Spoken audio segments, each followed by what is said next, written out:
mundo acordou na quarta-feira da semana passada com uma notícia animadora. O Jornal da Cultura começa com uma notícia histórica vinda da Europa. A Inglaterra anunciou hoje que começa a vacinar em massa a população contra a Covid-19 já na próxima semana. A vacina da americana Pfizer tem eficácia contra o coronavírus acima de 90%. Grupos prioritários como idosos e profissionais de saúde já começaram a receber doses do imunizante nessa semana no Reino Unido. No restante da Europa, países como a Itália já garantiram a compra de mais de um tipo de vacina. No mundo todo, governos se mobilizam para organizar a logística de vacinação em massa já esse mês. O governo italiano comprou 200 milhões de doses, quantidade suficiente, com sobras para vacinar de graça toda a população. O Japão também irá vacinar gratuitamente a população. Na Rússia, os primeiros da fila são os médicos e os professores. Na América Latina, Chile, Peru, Equador, México e Costa Rica garantiram milhões de doses da vacina da Pfizer, que já vendeu 500 milhão de doses no mundo inteiro. No Brasil, nenhum imunizante foi aprovado até agora pela Agência Nacional de Vigilância Sanitária, a Anvisa. Estados e municípios batem cabeça com o governo federal. Uma reunião é quando o Bolsonaro não atrapalha, a outra é quando ele atrapalha. Quando ele não atrapalha, foi a reunião que eu participei, tinha tudo. Tinha vacina, tinha plano nacional de imunização, tinha logística. A reunião que eu participei, dos governadores com o Ministério da Saúde.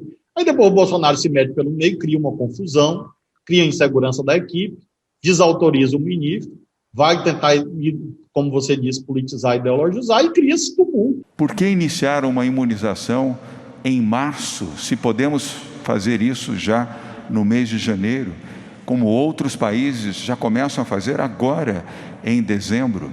Nós vamos iniciar a imunização dos brasileiros de São Paulo em janeiro. Enquanto o Brasil aguarda, a corrida pela organização de uma vacinação em massa movimenta a indústria de insumos e pode atrasar ainda mais a imunização dos brasileiros. Ninguém sabe se vai ter seringa, já tem governador comprando seringa, tem outros que não estão comprando, esperando que o Ministério da Saúde vá fazer. Somada à falta de planejamento, autoridades brasileiras deram declarações que colocam em xeque a saúde pública. A deputada federal Bia Kicis levantou a falsa possibilidade das vacinas contra a Covid-19 afetarem o DNA humano, enquanto o presidente Jair Bolsonaro garante que não vai tomar nenhuma vacina. Nós não queremos atrasar nada. Tanto é que uma vez certificado pela Anvisa, qualquer medicamento, qualquer vacina, da nossa parte, imediatamente, nós providenciaremos a compra e um programa, um plano nacional de imunização está praticamente pronto na saúde para a gente vacinar quem quer. Eu não vou perguntar aqui pro Milton ou pro Nadalim, se eles vão tomar a vacina ou não. Tá? Eu digo para vocês, eu não vou tomar. É um direito meu. Por isso, a conversa do Análise de Fato de hoje, 10 de dezembro, é com a doutora em biomedicina Melanie Fontes Dutra, coordenadora do grupo Rede Análise Covid-19. Doutora Melanie, então, aqui com a gente no Análise de Fato dessa semana. Doutora, muito obrigado pela participação aqui no Análise de Fato. Eu já pergunto o que já foi observado nessa vacina da Pfizer, que já foi administrada aí para dezenas de milhares de habitantes aí do Reino Unido, né? O que já foi observado de reação adversa grave? Elas são seguras? O que já dá para ter de panorama até agora? Olá, obrigada pelo espaço. Sobre essa questão das vacinas, então, da Pfizer, principalmente. O que a gente observou até agora, durante esse processo de vacinação, foram alguns efeitos adversos relacionados a reações alérgicas, 2 participantes tiveram, então, uma reação alérgica importante, mas que foram amparados pela instituição de saúde a qual eles estavam recebendo a vacina e já passam bem. Então, é esperado que, eventualmente, alguma reação alérgica possa acontecer e é exatamente por isso que essa vacinação está se dando em ambientes de saúde. E, fora isso, durante os ensaios clínicos de fase 3, se observou efeitos muito leves, no máximo moderados, que se resolviam um dia após a vacinação ou com o uso de um paracetamol ou algum remédio desse sentido. Então, se observou fadiga, uma dor local, um pequeno inchaço no local da vacinação, um pouco de febre em alguns participantes, mas não foi todos. Então, efeitos moderados nesse sentido. Efeitos adversos severos foram muito pouco frequentes mesmo. e podem estar relacionados com algum contexto específico assim dos indivíduos. Então, a vacina ela se mostra muito bem tolerada mesmo por parte da grande maioria, né, dos indivíduos. Então, esses seriam os efeitos que foram relatados no estudo e agora observando, né, essa vacinação no Reino Unido. Dá para dizer que o vírus ele sofreu mutação, né? De um ano para cá, de dezembro de 2019 para dezembro de 2020, ele sofreu mutação, né? A vacina ela é preparada para isso, já para atacar o vírus em suas diversas mutações? A própria vacina da Pfizer, segundo um documento de 92 páginas que foi disponibilizado para o FDA e já é disponível amplamente para a gente ler, analisar e tudo mais, mostra que eles testaram então essa vacina para um painel de várias variantes do SARS-CoV-2. Então, pequenas variações na estrutura relacionada no sítio onde é importante para ele se ligar ali, infectar a célula, foi estudado, então, essas variantes, se observou que a vacina foi capaz de abranger todas. Eles já tinham observado isso na fase 2, com um painel de 16 variantes, e agora na fase 3, eles reanalisaram com essas amostras desses tantos indivíduos aí, foram 44 mil indivíduos, e observaram então que nesse painel a vacina era capaz de abranger. Então, da forma como foi desenhado, esse pedaço de proteína, que é a proteína S que compõe a spike, parece ser um local em que, ainda que nós tenhamos variantes do vírus, a vacina é capaz de abranger essas variantes. Então, nada hoje nos indica que uma variante possa aparecer e a vacina não abranger ela. É possível? A gente tem indicativos disso baseado em todas as variantes que a gente já conhece do vírus? Não. Então, a gente pode manter uma certa calma e seguir fazendo uma vigilância para caso uma variante aparecer, atualizar nossa vacina, já tomar as medidas necessárias. Essa pessoa que tomou a vacina lá no Reino Unido nessa terça-feira, ela continua sendo um vetor de transmissão? Ela pode transmitir a doença ainda? Ou ela está imune até a fazer essa transmissão para outra pessoa do vírus? É difícil a gente saber porque muitas dessas vacinas não têm muitos dados sobre essa questão de esterilização, se afeta, né, derruba o fato da pessoa poder ou não transmitir após esse período. O que a gente sabe é que após a primeira dose, cerca de 10 dias depois da primeira dose, a pessoa já começa a ter uma proteção, ainda que não aquele nível completo, é um nível intermediário, mas ele já começa a aparecer ali. Após a segunda dose, essa proteção aumenta. Cerca de 2 semanas depois, a pessoa já está experimentando a proteção completa, como a gente chama, né? Então, esse período, cerca de 1 mês entre a primeira dose e 2 semanas depois da segunda dose, é possível que a pessoa possa transmitir caso ela se infecte. Por isso que é importante ela permanecer em casa, usar máscara, evitar aglomeração, manter todos os cuidados para não correr esse risco. Esse risco existe? Existe, porém ele não foi evidenciado, né? A gente não sabe se a vacina teria essa amplitude de poder esterilizar a ponto da pessoa não transmitir de forma alguma. A gente sabe que a vacina evita a doença, a pessoa ainda que se infecte não vai desenvolver a doença, né? Porém, a gente não sabe se nesse meio tempo ela pode daqui a pouco transmitir, nem que seja um pouco, né? Isso não foi analisado. Acho que isso vai ser até, inclusive, verificado num próximo passo, ali nessas próximas fases de investigação. O estudo ele tem uma duração de 2 anos, né? Então, essa parte inicial, ela sofreu essa aprovação emergencial, porque a gente já viu que é eficaz, que é seguro, que funciona, e agora a gente vai estudar com mais tempo, com mais gente agora se vacinando algumas outras peculiaridades, né? E daqui a pouco isso pode acabar entrando. Mas nada hoje nos garante que não, por isso é importante o cuidado. E mesmo sem essa garantia, o Reino Unido, segundo os especialistas de lá, prevêem que a pandemia por lá vai estar controlada até o início da primavera no hemisfério norte, que começa aí no final de setembro. Você acha que isso é uma previsão conservadora ou é otimista demais? Eu acho que é otimista demais, porque existe uma limitação de doses, a gente tem esses eixos prioritários e leva meses para a gente vacinar esses eixos, depende muito da cobertura vacinal, das pessoas irem até os locais se vacinarem e tudo mais, entenderem a responsabilidade social disso.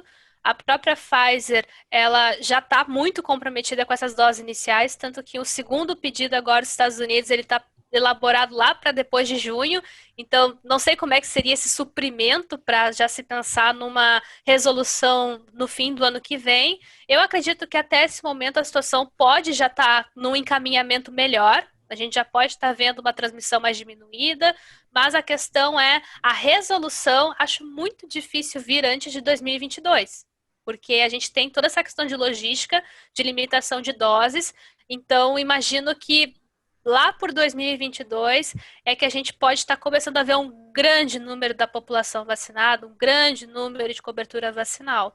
Talvez até esse fim a situação de surto, né, da doença, do descontrole, possa estar mais encaminhada, mas a questão de pandemia em relação ao mundo ainda vai levar um tempo, com certeza, para a gente conseguir sair desse status.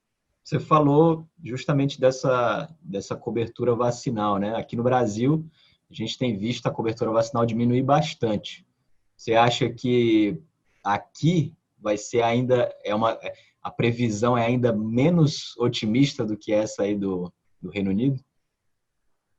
Com certeza, a gente está vendo um aumento dessa população hesitante, a gente já vê isso para as vacinas aprovadas. Um exemplo que eu sempre dou é a da polio. A vacina da polio precisa de uma cobertura acima de 90%, porque esse vírus se transmite muito rápido, muito avidamente, e a cobertura vacinal, por exemplo, que estava lá em setembro, outubro, era 60 e poucos por cento, era muito baixo. E não era só para polio, se tu for olhar para sarampo, difteria, rubéola, várias outras vacinas já aprovadas, elas estão abaixo do valor necessário para se obter essa cobertura. Então, se a gente já está vendo isso para vacinas aprovadas, imagine para uma vacina que não é aprovada, que existe politização em uma delas em específico, uma usa tecnologia nova, as pessoas desconfiam sobre isso. Então, a gente acaba dessa forma levando a essa hesitação maior em relação a uma vacina desconhecida. Então, dessa forma, a gente pode acabar experimentando esse grande desafio. E é mais que necessário a gente ter o apoio das nossas autoridades, especialmente do Ministério da Saúde, trazendo de volta nossas campanhas e colocando na TV, nas grandes mídias, essas campanhas para que as pessoas voltem a ter essa confiança nesse processo. Nessa questão da logística, o governo não parecia muito preocupado com a distribuição, aliás, a compra, né, em grande quantidade das doses. O caminho para o Brasil não seria comprar mais de um tipo de vacina, ou isso atrapalharia o plano de imunização? Sem sombra de dúvida, Leonardo. O caminho, com certeza, é apostar em mais de uma vacina. A gente está vendo nos planos de outros países, nos Estados Unidos, na China, no Reino Unido, que não se considera só uma vacina. A gente tem essa questão de limitação de dose, a gente está trabalhando com populações imensas, ainda mais no Brasil, pela sua dimensão e pelo tamanho da sua população. Então, é muito sabido por parte dos especialistas que uma vacina não vai resolver o problema. E para a gente conseguir administrar isso a curto prazo, é importante ter diferentes vacinas ali para poder cobrir. A gente comprou os lotes dessa e essa vai poder fornecer daqui a 6 meses de novo. Então, a gente faz acordo com essa outra para, nesse período, daí receber lotes. Então, a gente vai estar sempre tendo lotes ali disponível para vacinar as pessoas das diferentes faixas de prioridade. Por isso que é relevante a gente ter no nosso Plano Nacional de Imunização mais de uma vacina considerada, para a gente poder criar esse tipo de estratégia e, num menor espaço de tempo possível, vacinar o máximo de pessoas. O Ministério da Saúde tem dito que, no General Pazuello, tem dito que uma vacina para ser aprovada na Anvisa a partir de agora, a partir dessa semana, ia demorar ainda 60 dias. Qual seria o risco aí desses governadores que estão querendo ir ao STF para passar por cima da Anvisa e pegar essas vacinas que já foram aprovadas em outros órgãos de outros países e começar a aplicar na sua população? Isso teria risco?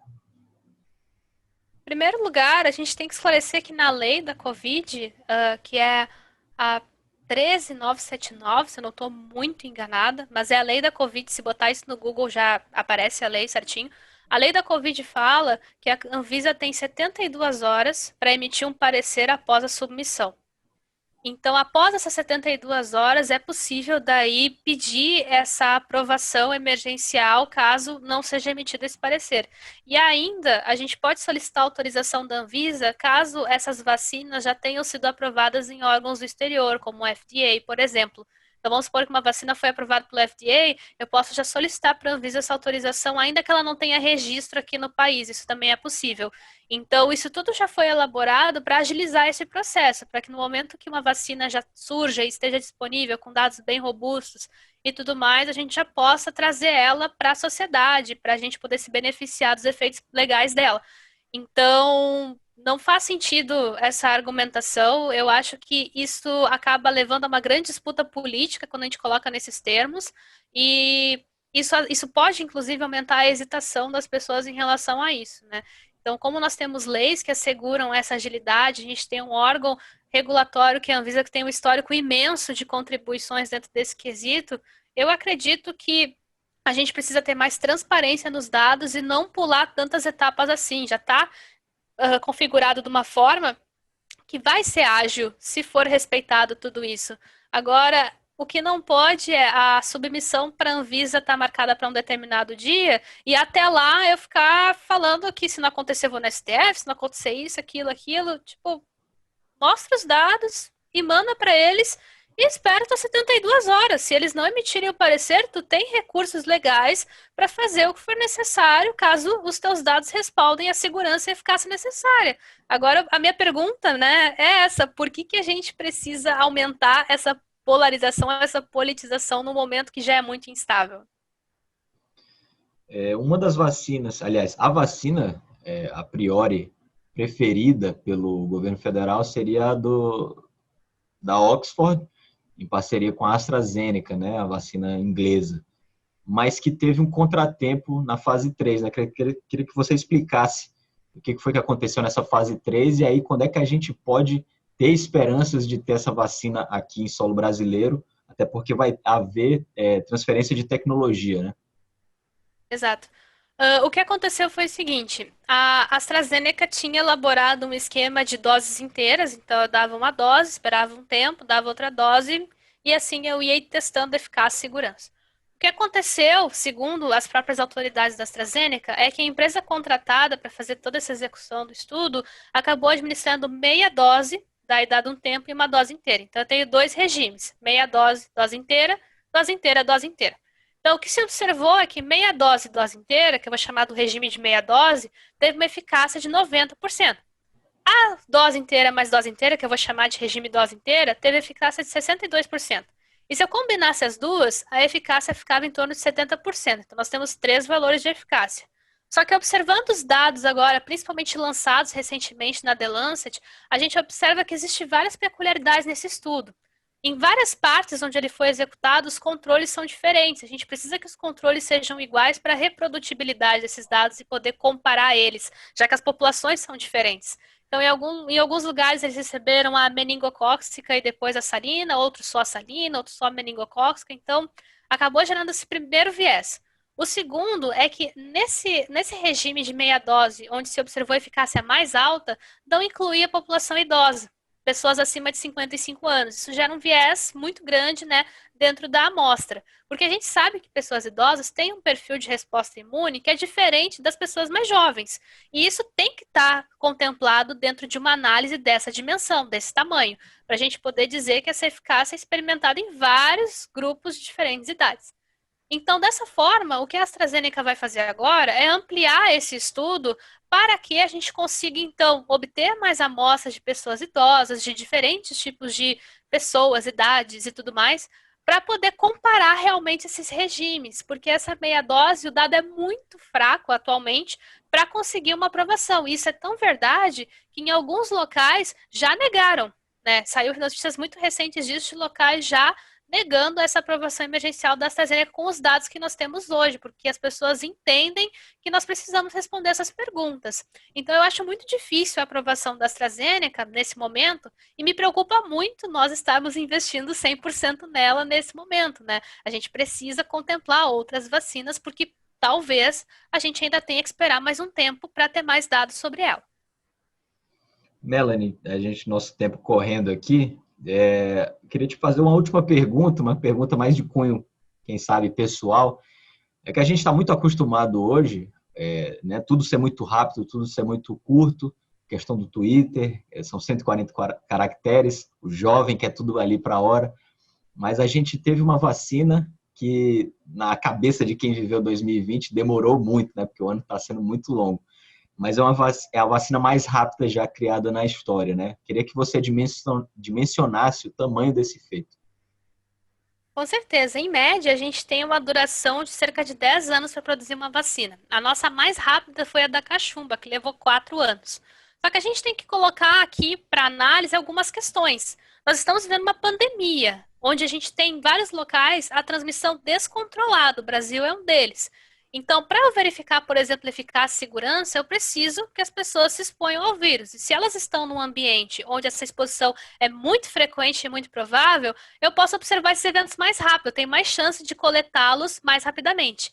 Então, isso propiciou muito a agilidade de terminar a fase 3, que é muito decisiva para isso, e em geral pode demorar anos, porque até tu coletar todos esses eventos, se a doença não se espalha tanto, não está num surto, ou ela tem uma dinâmica bem mais lenta em relação, por exemplo, a um vírus respiratório, pode alongar muito daí para eu fazer essa obtenção, e aí eu acabo levando anos para conduzir esse estudo.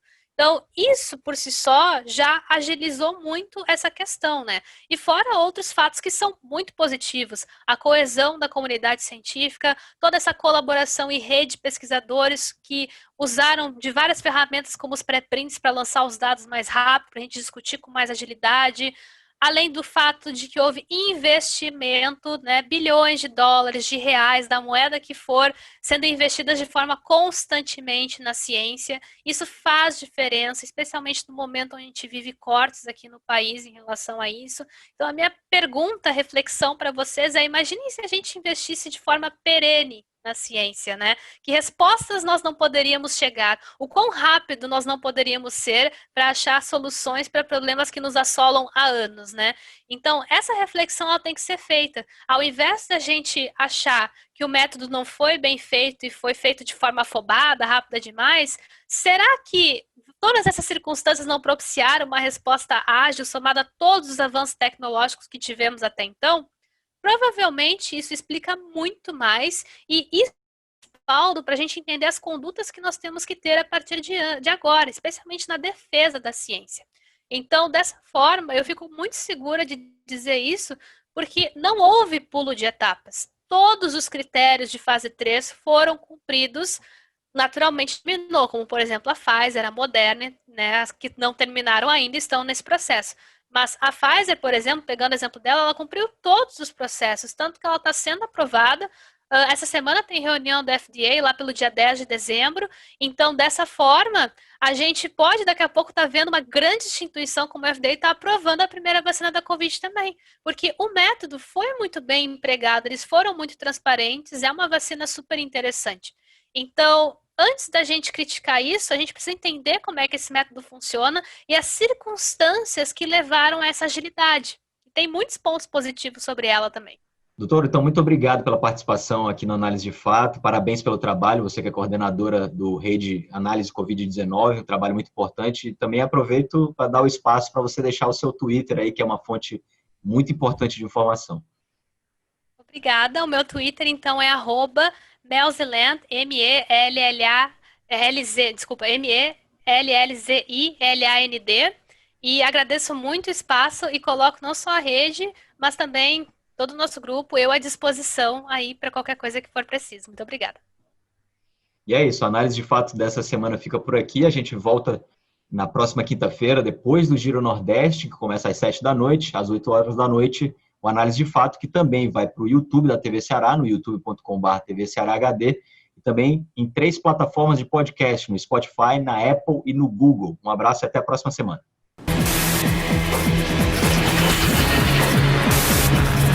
We'll be right back.